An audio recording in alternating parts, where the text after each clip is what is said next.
एक गांव में उर्मिला नाम की औरत अपने परिवार के साथ रहा करती थी। उसके परिवार में उसका बड़ा बेटा हर्ष और छोटी बेटी पूनम थी।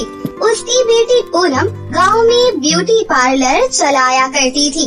एक दिन की बात है, जब उर्मिला सुबह सोकर उठती है तो वो देखती है कि उसकी बेटी कहीं बाहर जा रही है। पूनम बेटी, तुम इतनी जल्दी तैयार होकर आखिर कहाँ जा रही हो? अभी तो ब्यूटी पार्लर खोलने का भी टाइम नहीं हुआ। माँ, अब मैं ये गांव छोड़कर जा रही हूँ। मुझे इस गांव में अब नहीं रहना। बेटा, ये तू कैसी बातें कर रही है? तू हमारे साथ नहीं रहना चाहती क्या? तभी वहाँ पर पूनम का बड़ा भाई आ जाता है और वो बोलता है, पूनम, आखिर तुम माँ को बता क्यों नहीं देती कि ये गांव तुम छोड़कर क्यों जा रही हो? वो भी मेरे साथ, बताओ माँ को। उर्मिला अपने बेटे की तरफ देखकर बोलती है, बेटा, ये तुम दोनों कैसी बातें कर रहे हो? मैं सही कह रहा हूँ माँ, मुझे इस गांव में रहकर अपनी जिंदगी बर्बाद नहीं करनी। यहाँ के गांव वाले बहुत ही ज्यादा गवार हैं। मैं आपसे कितनी बार कह चुका था कि मुझे यहाँ पर नहीं रहना, लेकिन आप मेरी सुनती कहाँ हो? आप भी हमारे साथ चलिए माँ। लेकिन माँ, आप हमारी सुनती ही नहीं है। बेटा, ये गांव और ये घर छोड़कर मैं कैसे जा सकती हूँ? यहाँ पर मेरी यादें बसी हुई हैं। तो फिर ठीक है माँ, आप बस अपनी यादों के साथ यहीं पर रहिए। हमें यहाँ पर अब बिल्कुल नहीं रहना। भैया को पेरिस में जॉब मिल गई है और उनको वहाँ पर फ्लैट भी मिला है। अब मैं भैया के साथ ही रहूँगी। बेटा, अगर तुम दोनों यहाँ से चले जाओगे तो मैं यहाँ पर कैसे रहूँगी? मेरा खर्चा पानी कौन देखेगा? वो मुझे नहीं पता माँ। अगर आपको खर्चे पानी की इतनी ही चिंता है तो आप हमारे साथ क्यों नहीं चलती? अगर आपको नहीं जाना तो पूनम जो ब्यूटी पार्लर चला रही थी, अब से वो ब्यूटी पार्लर आप ही चला लेना। इतना कहने के बाद दोनों भाई बहन घर से चले जाते हैं। अगले ही दिन सुबह हो जाती है और उर्मिला मन ही मन सोचती है, आखिर ये बच्चे अपने आप को समझते क्या हैं? उनको क्या लगता है उनकी माँ अकेले नहीं रह सकती? शायद पूनम ये भूल गई थी कि उसे ब्यूटी पार्लर का कोर्स मैंने ही सिखाया था। मैं अब उससे भी बेहतर ब्यूटी पार्लर चलाऊंगी। इतना बोलकर उर्मिला ब्यूटी पार्लर चली जाती है। वहाँ पर लावण्या बाहर खड़ी हुई थी और वो पूनम का इंतजार कर रही थी।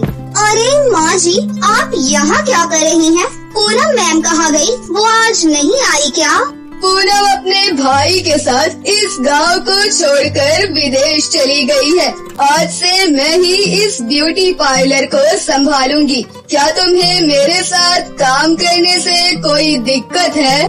नहीं माँ जी, मुझे तो सिर्फ अपनी सैलरी से मतलब है। ब्यूटी पार्लर आप चलाओ या आपकी बेटी, मुझे इससे कोई मतलब नहीं। उर्मिला ब्यूटी पार्लर के अंदर चली जाती है। थोड़ी देर के बाद एक लड़की ब्यूटी पार्लर में आती है। अरे पूनम मैम कहाँ है? मुझे उनसे ही फेशियल करवाना है। पूनम मैम गांव छोड़कर चली गई है। तुम मुझे बताओ, आखिर तुम्हें क्या करवाना है? मुझे अपने चेहरे पर फेशियल मसाज करवाना है और मसाज बहुत अच्छा होना चाहिए क्योंकि मुझे आज एक पार्टी में जाना है। उर्मिला अपने हाथों से उस लड़की के चेहरे पर मसाज करने लगती है। जब फेशियल मसाज हो जाता है तो वो लड़की खुश होकर बोलती है, वाह माँ जी, आपके हाथों में तो जादू है, जादू। मेरा चेहरा कितना ज्यादा चमक रहा है। आप तो अपनी बेटी से भी कई ज्यादा अच्छा मसाज करती हैं। इतना कहने के बाद वो लड़की पैसे देकर वहाँ से चली जाती है। अगले ही दिन वो लड़की अपने साथ कुछ और लड़कियों को भी साथ लेकर आती है। माँ जी, आपको पता है कल जिस फंक्शन में मैं गई थी वहाँ पर लोग मुझे घूर घूर के देखे जा रहे थे। जानती हैं क्यों? क्योंकि आपने मेरा फेशियल जो किया था और मेरे फ्रेंड्स भी मुझसे जिद करने लगी कि वो आपसे ही मसाज करवाएंगी। उर्मिला सबका मसाज करने लगी। उर्मिला का ब्यूटी पार्लर अब पहले से भी अच्छा चलने लगा था। ऐसे ही दिन बीत रहे थे। एक दिन की बात है, उर्मिला की ब्यूटी पार्लर के आगे एक बड़ी सी कार आकर खड़ी हो जाती है। उस कार में से एक बड़ा बिजनेसमैन और एक लड़की निकलती है और वो दोनों ब्यूटी पार्लर के अंदर आ जाते हैं और वो आदमी उर्मिला से कहता है, मेरा नाम अभिराज है और मैं यहाँ का बहुत बड़ा बिजनेसमैन हूँ। कल मेरी बेटी की शादी है। मैंने सुना है कि आप बहुत अच्छा मेकअप करती हो, तो प्लीज आप मेरी बेटी को सुंदर बना दो। ये तो मेरे लिए बहुत ज्यादा सौभाग्य की बात है जो आप मुझ पर विश्वास करके अपनी बेटी को यहाँ लेकर आए। मैं आपकी बेटी को इतना सुंदर बना दूंगी कि उस पर से किसी की नजर ही नहीं हटेगी। उर्मिला दिशा के चेहरे पर मसाज करने लगी। थोड़ी देर के बाद वो बिजनेसमैन और उसकी बेटी मसाज करवा कर वहाँ से चले गए। कुछ ही देर के बाद वही बिजनेसमैन अपने गुंडों के साथ वहाँ फिर आता है। ये तुमने बिल्कुल भी अच्छा नहीं किया। मैं तुम्हारा पार्लर हमेशा के लिए बंद करवा दूंगा। ये आप कैसी बातें कर रहे हैं? आखिर मैंने क्या किया है? कुछ देर पहले तो आप बहुत खुश थे। जब से मेरी बेटी तुमसे मसाज करवा के गई है, उसके चेहरे पर बहुत ज्यादा खुजली हो रही है। तुमने मेरी बेटी का पूरा चेहरा खराब कर दिया। कल मेरी बेटी की शादी है, कहीं लड़के वाले उसका चेहरा देखकर मना ना कर दे। इसलिए आज के बाद से तुम्हारा ब्यूटी पार्लर यहाँ नहीं चलेगा। इतना कहने के बाद उस बिजनेसमैन ने उर्मिला को उस ब्यूटी पार्लर से बाहर निकाल दिया और उसके ब्यूटी पार्लर पर ताला लगा दिया। बेचारी उर्मिला उदास मन से अपने घर पर वापस आ जाती है। तभी थोड़ी देर के बाद वहाँ पर लावण्या आ जाती है। माँ जी, आपका ब्यूटी पार्लर तो बंद हो गया। अब आप मेरी तनख्वाह मुझे दे दीजिए। बेटा, ये तुम कैसी बातें कर रही हो? क्या तुम अपनी तनख्वाह कुछ दिन बाद नहीं ले लोगी? तुम्हारा क्या बिगड़ जाएगा? माँ जी, मुझे आपसे कोई मतलब नहीं। मुझे तो सिर्फ अपने पैसे चाहिए। लेकिन बेटा, मेरे पास अभी पैसे नहीं है। मैं तुम्हें पैसे कैसे दे पाऊंगी? मुझे ये सब पता ही था। अच्छा हुआ तेरे साथ बुढ़िया, जो तेरे बच्चे तुझे छोड़कर चले गए। लावण्या इतना कहकर गुस्से में वहाँ से चली जाती है। थोड़ी देर के बाद लावण्या मुखिया के घर पहुँच जाती है। आओ लावण्या, आओ। मैंने तुमसे जो कहा था तुमने वही किया। अब मैं अपनी बेटी का ब्यूटी पार्लर खोल सकता हूँ और मैं तुम्हें वहाँ पर 2 गुनी तनख्वाह भी दूंगा। लेकिन मुखिया जी, उस बुढ़िया का कुछ करना होगा। मुझे नहीं लगता कि वो ऐसे चुप बैठेगी। तुम इस बात की चिंता मत करो, मैं सब कुछ संभाल लूंगा। अगले ही दिन मुखिया कुछ आदमियों को लेकर उर्मिला के घर पर चला जाता है और वो उर्मिला के घर पर आकर बोलता है, उर्मिला, तुमने हमारे गांव का नाम खराब किया है, इसीलिए तुम्हें ये गांव छोड़कर जाना होगा। ये आप कैसी बातें कर रहे हैं मुखिया जी? मैं अपना गांव और घर छोड़कर कहाँ जाऊंगी? अब तुम यहाँ पर नहीं रुक सकती। तुमने बहुत बड़े बिजनेसमैन की लड़की का चेहरा खराब किया है। अगर तुम यहाँ और रही तो न जाने किस किस का चेहरा खराब करोगी। पर मुखिया जी, मैंने ये सब कुछ जानबूझकर नहीं किया। पता नहीं वो कैसे हुआ। अगर तुम सीधे तरीके से यहाँ से नहीं जाओगी तो हम और हमारे गांव वाले तुम्हें धक्के देकर यहाँ से बाहर निकाल देंगे। लेकिन मुखिया जी, मैं बूढ़ी औरत बेसहारा कहाँ जाऊंगी? मुझे इस बात से कोई मतलब नहीं, तुम बस यहाँ से निकल जाओ। बेचारी उर्मिला को मुखिया जी ने धक्के मारकर घर से ही बाहर निकाल दिया। बेचारी उर्मिला भूखी प्यासी एक नदी के किनारे जाकर बैठ जाती है। तभी एक अनजान औरत उर्मिला के पास आती है। मैं तुम्हें काफी देर से देख रही हूँ। आखिर तुम्हारे परिवार वाले कहाँ गए? उस औरत की हमदर्दी देखकर उर्मिला की आंखों में आंसू आ जाते हैं। फिर वो रोते हुए अपनी सारी कहानी उस औरत को बता देती है। सुनो, अगर तुम चाहो तो मैं तुम्हारी मदद कर सकती हूँ। यहाँ से थोड़ी दूरी पर मेरा एक घर है और वहाँ पर एक ब्यूटी पार्लर भी है। वो एक सोने का ब्यूटी पार्लर है, लेकिन वो कुछ सालों से बंद है। तुम चाहो तो सोने के ब्यूटी पार्लर को दोबारा से चला सकती हो। मैं कुछ दिनों के लिए बाहर जा रही हूँ। सब कुछ ठीक है, लेकिन आप मेरी इतनी मदद क्यों कर रही हैं? बस मुझे ये पता है, एक दूसरे की मदद करना ही सही होता है। लेकिन मेरे ऊपर अब कौन विश्वास करेगा, क्योंकि मेरा ब्यूटी पार्लर तो बंद हो गया और मुझे मेरे ही घर से निकाल दिया गया। और एक बार फिर से पार्लर नहीं, तुम ब्यूटी पार्लर तो खोलो। मेरे सोने के ब्यूटी पार्लर में जो क्रीम रखी है, फेशियल रखे हैं, बस तुम उसे ही यूज करना। उसके बाद तुम उस फेशियल का कमाल देखना। उर्मिला उस औरत पर विश्वास कर उस सोने की ब्यूटी पार्लर को चलाने के लिए तैयार हो जाती है और उस औरत के साथ उसके सोने की ब्यूटी पार्लर में चली जाती है। थोड़ी देर के बाद वो औरत उर्मिला को सब कुछ समझाकर वहाँ से चली जाती है। अगले ही दिन उर्मिला जब सोने का ब्यूटी पार्लर खोलती है, तभी वहाँ पर एक बूढ़ी औरत आती है। आइए अम्मा जी, क्या आपको अपनी बेटी का मसाज करवाना है? लेकिन आपके साथ तो कोई नजर ही नहीं आ रहा।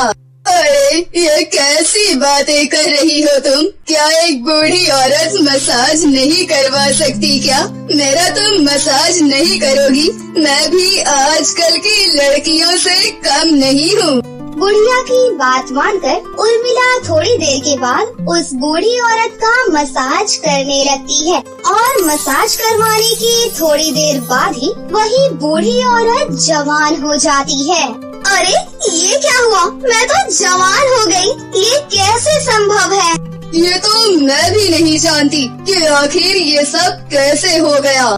अब बूढ़ी औरत जवान हो चुकी थी। उसने ढेर सारे पैसे उर्मिला को दे दिए और वो बहुत खुश थी। उर्मिला भी बहुत खुश हो गई। अगले दिन उर्मिला को एक आइडिया आता है और वो अखबार में आर्टिकल छपवा देती है। उस आर्टिकल को देखते ही सभी औरतें उसके पास आती हैं, जो अपने घर में काम करने की वजह से खुद पर ध्यान नहीं दे पाती हैं। और कुछ दिनों बाद वही बिजनेसमैन अपनी बेटी को लेकर उर्मिला के सोने के ब्यूटी पार्लर में वापस आता है और वो उर्मिला से माफी मांगता है और अपनी बेटी का उस जादुई फेशियल क्रीम से मसाज करने को कहता है। माफी मांगने के बाद उर्मिला उसका मसाज करती है। मसाज करने के बाद उसकी बेटी का चेहरा पहले की तरह ठीक हो जाता है। थोड़ी देर के बाद वही औरत उर्मिला के सामने आ जाती है, जिसका ये सोने का ब्यूटी पार्लर था। उर्मिला उस औरत को धन्यवाद कहती है। तुम्हारा बहुत बहुत शुक्रिया, तुमने मेरी इतनी मदद की। तुम मेरी अपनी भी नहीं थी, फिर भी तुमने मेरे बारे में इतना सोचा।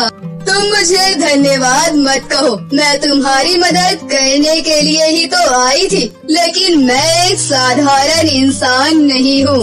तभी थोड़ी देर बाद वो औरत एक परी के रूप में आ जाती है। मैं एक परी हूँ और मैं तुम्हारी मदद करने के लिए ही यहाँ आई थी। मैं तुम्हारे बारे में सब जानती थी और मैं उन्हीं लोगों की मदद करती हूँ जो सच्चे होते हैं और मन के अच्छे होते हैं। मैं तुम्हें ये परियों का सोने का ब्यूटी पार्लर और ये जादुई फेशियल क्रीम दे रही हूँ, जिससे तुम्हारी जिंदगी पूरी तरीके से बदल जाएगी और तुम हंसी खुशी से रहने लगोगी। उर्मिला परी का धन्यवाद करती है और परी का दिया हुआ सोने का ब्यूटी पार्लर वो बहुत ही अच्छे से चलाती है और हंसी खुशी से अपनी जिंदगी जीने लगती है। रागिनी एक बहुत पढ़ी लिखी लड़की थी। उसका सपना था कि वो शहर के बड़े स्कूल में एक बहुत बड़ी टीचर बने। उसका ये सपना पूरा भी हो गया और उसे एक अच्छे बड़े स्कूल में जॉब मिल गई। माँ, आपको पता है इतना अच्छा पैकेज मिल रहा है मुझे, सच में मैं बहुत खुश हूँ। माँ, आप देखना मैं सबके सपने पूरे करूँगी। मुझे इसी दिन का इंतजार था। बस मेरी 1 महीने बाद सैलरी आने दो, मैं घर का नक्शा ही बदल दूंगी। बहुत सारे काम करने हैं माँ, घर की मरम्मत करवानी है, आयुष के लिए नया क्रिकेट किट लाना है। वो बोल रहा था कि दीदी इस बार मुझे जन्मदिन पर क्रिकेट किट ही चाहिए। और पापा का चश्मा तो देखो कितना खराब हो गया है, मैं पापा का नया चश्मा भी बनवा दूंगी और कुछ कपड़े भी खरीद लेंगे। माँ, कितनी पुरानी साड़ी हो गई है तुम्हारी, इस बार दिवाली पर भी आपने कुछ नहीं लिया था। बस मुझे तो अब बहुत मेहनत से स्कूल में जॉब करनी है, उसके बाद सब कुछ ठीक हो जाएगा माँ, सब ठीक हो जाएगा। रागिनी बिटिया, सब हो जाएगा, मुझे पता है मेरी बच्ची बहुत मेहनती है, पर साथ साथ अपने खान पान का भी ख्याल रखा कर। पूरा दिन स्कूल में मेहनत से पढ़ाना, फिर घर आकर घर के काम, तू अपना भी तो ख्याल रखा कर। मेरा ख्याल रखने के लिए मेरी प्यारी माँ जो है। दीदी, मैं अभी अपने सभी दोस्तों को बता कर आता हूँ कि मेरी दीदी मेरे लिए क्रिकेट किट लाने वाली है। अब मेरे पास भी नया बैट बॉल होगा। रागिनी बिटिया, ये देखो तुम्हारे लिए गर्मा गर्म समोसे लेकर आए हैं। हमें पता था कि हमारी बिटिया खुशखबरी लेकर आने ही वाली है। समोसे? थैंक यू पापा, हम सब मिलकर खाएंगे। आप बैठो, मैं अभी प्लेट में निकाल कर लाती हूँ। पर पापा, मैंने आपको मना किया था ना, आप अभी रेस्ट करो, डॉक्टर ने आपको रेस्ट के लिए बोला है। आप फिर घर से बाहर क्यों चले गए? क्या करूँ बेटा, घर पर लेटे लेटे थक जाता हूँ, मन नहीं लग रहा था। कितनी देर बैठकर टीवी देखूं या मोबाइल फोन चलाऊं। सोचा थोड़ा बाहर की हवा खा लूंगा, इसीलिए चला गया। अरे अब मैं ठीक हूँ, मेरी बिटिया खुश है, उसकी नौकरी लग गई है, तो मुझे अब कोई चिंता कहाँ। अब तो मैं आराम से बैठूंगा। बिल्कुल पापा, आपने बहुत काम कर लिया, अब मेरी बारी है। रागिनी के पिता को कुछ दिन पहले ही हार्ट की दिक्कत हुई थी। बढ़ती उम्र और बीमारी को देखते हुए दुकानदार ने भी उन्हें नौकरी से निकाल दिया। कुछ समय से घर तो परेशानियों से घिरा हुआ था, पर रागिनी की टीचर की जॉब लगते ही सबके चेहरे पर खुशी आ गई। रागिनी बहुत ही मेहनत से सभी बच्चों को पढ़ाती। कुछ दिनों में ही रागिनी स्कूल के बच्चों की फेवरेट हो गई। पर एक बहुत ही बिगड़ी हुई लड़की रागिनी की क्लास में पढ़ती थी। रागिनी ने कई बार उसे वार्निंग दी कि वो सुधर जाए, पर सीमा रागिनी की बात पर ध्यान नहीं देती थी। उसे इस बात का घमंड था कि वो स्कूल उसके पापा का है। क्या बात है सीमा, तुम आज फिर 1 घंटा लेट आई हो। मैं तुम्हें ऐसे क्लास में नहीं आने दूंगी। ये स्कूल है, यहाँ पर टाइम पर आते हैं सब बच्चे, इसीलिए तुम भी टाइम पर आया करो। बाहर जाकर खड़ी हो जाओ, अब नेक्स्ट पीरियड में ही तुम्हें अंदर बुलाऊंगी। तुम होती कौन हो मुझे रोकने वाली? ये मेरे पापा का स्कूल है, मैं किसी भी टाइम क्लास में आ सकती हूँ और जा सकती हूँ। सीमा, तुम अपनी लिमिट क्रॉस कर रही हो। मैं तुम्हारी टीचर हूँ, तुम्हें मेरा कहना मानना ही होगा। सीमा ने रागिनी की बात को नहीं माना और सीट पर जाकर बैठ गई। उस समय रागिनी चुप हो गई। उसने सोचा कि छोटी बच्ची है तो ज्यादा डांटना ठीक बात नहीं है, पर रागिनी की ढील से सीमा और ज्यादा बिगड़ी हरकत करने लगी। ऐसे ही एक दिन, सीमा, ये क्या बात है? मैं क्लास में पढ़ा रही हूँ और तुम अपना लंच खोलकर बैठी हुई हो। अभी के अभी क्लास से निकल जाओ। इस टीचर ने तो मेरी नाक में दम किया हुआ है। मैं अभी पापा के पास जाती हूँ। सीमा के पापा उसी समय स्कूल में आए हुए थे। प्रिंसिपल भी वहीं पर खड़ी थी, लेकिन वो कुछ बोल नहीं सकती थी।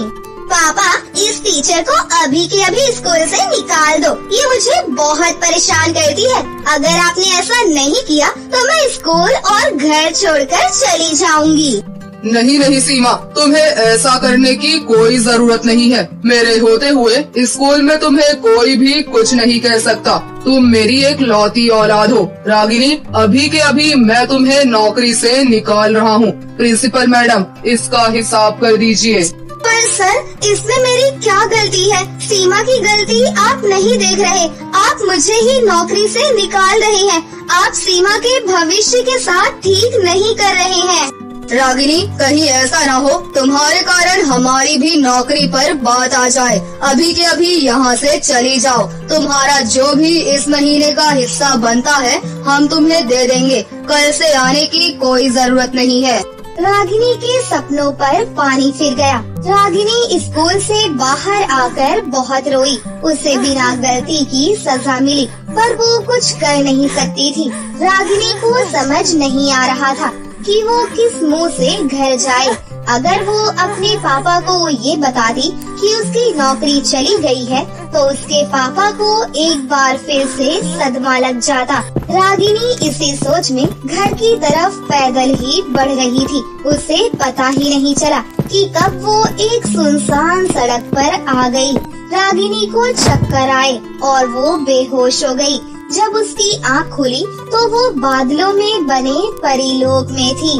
मैं कहाँ हूँ? मुझे कुछ समझ नहीं आ रहा।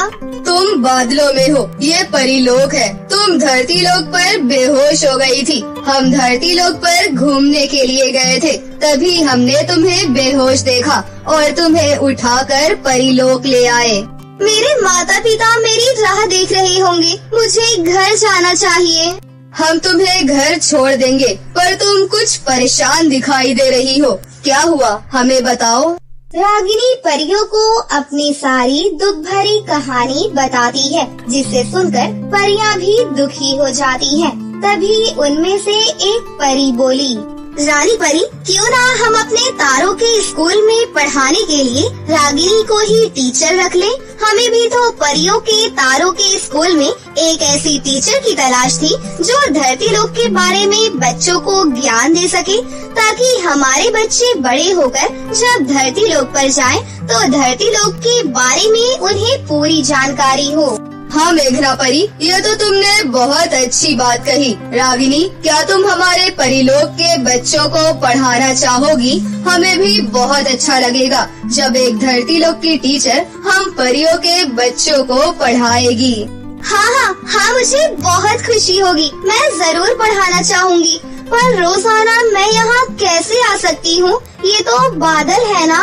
उसकी तुम चिंता मत करो। हम बादलों में एक ऐसी जादुई सीढ़ी बनाएंगे जिससे तुम बादलों में आ जा सकती हो। और एक बात, तुम्हें हर महीने परिलोक के अनुसार तनख्वाह भी मिल जाएगी, इसलिए अब तुम्हें पैसों की भी कोई चिंता नहीं रहेगी। आपका बहुत बहुत धन्यवाद। मैं कल से ही स्कूल आ जाऊंगी। ये परीलोक का जादुई मोबाइल फोन है, इसे तुम अपने पास रखो।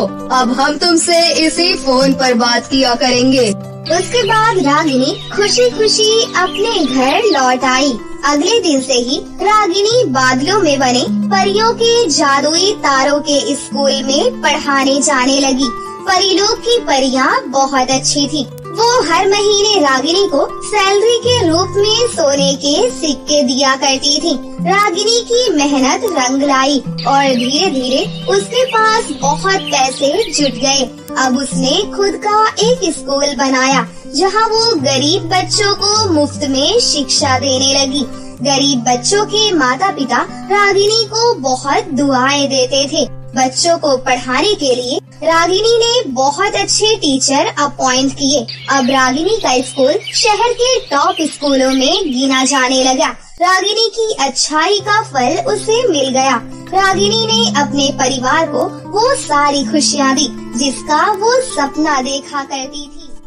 कैसी लगी आपको हमारी ये कहानी? अगर आपको हमारी कहानी अच्छी लगी हो तो इसे जरूर लाइक करें, साथ ही हमारे चैनल को सब्सक्राइब भी कर लें और बेल आइकन को दबाना ना भूलें। मिलते हैं अगली वीडियो में। धन्यवाद।